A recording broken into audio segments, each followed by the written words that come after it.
श्वशुरान् सुहृदश्चैव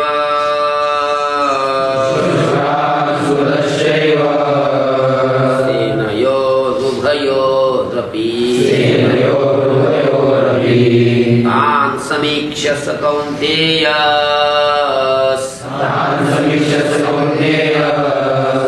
सर्वान् बन्धूनवस्थितान्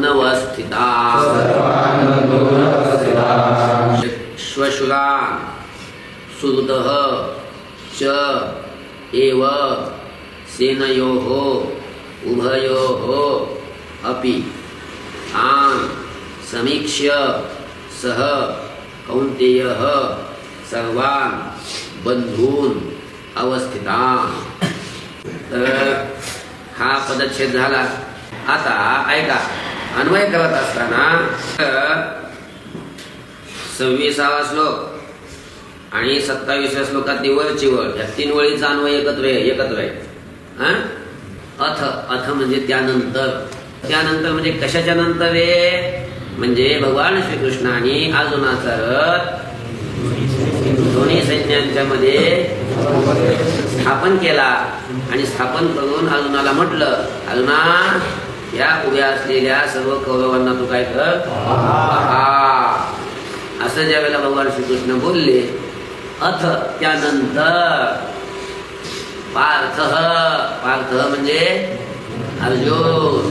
तत्र उभयोः अपि सेनयोः म्हणजे काय, त्या ठिकाणी, तत्र म्हणजे त्या ठिकाणी म्हणजे कुठं, उभयोः अपि सेनयोः दोन्ही सैन्यांच्या मध्ये स्थित असलेल्या, उभे असलेल्या पितरांना म्हणजे चुलत्यांना, पितामह म्हणजे आजोबा, भीष्मादी जे आहेत त्यांना पाहता झालं. बरं, आचार्यांना पाहता झालं. मातुलान म्हणजे मामांना, भ्रातृन भावांना, पुत्रांनाही पाहता झाला. तथा सखीन, तसंच सखीन म्हणजे सखे, अर्जुनाचे जे सखे होते, मित्र होते, प्रेमाचे होते, त्यांना मी पाहता झाला समोर. श्वशुरान, श्वशुर शब्दाचा अर्थ सासरा, सासऱ्यांना पाहता झाला. सुहृदः आपले हितचिंतक, सुहृदः एव सुहृदांना सुद्धा. अपश्यत म्हणजे पाहता झाला.